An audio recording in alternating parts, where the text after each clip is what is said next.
হে everyone, good evening সবাইকে। তোমরা সবাই কেমন আছো? আশা করছি তোমরা ভালো আছো।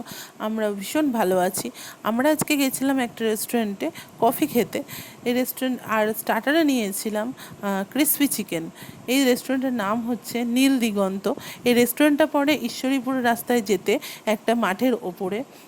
আমাদের তো কফি আর ক্রিসপি চিকেন খেয়ে ভীষণই ভালো লেগেছে। তোমরাও একবার ঘুরে এসো, আশা করি তোমাদেরও ভালো লাগবে।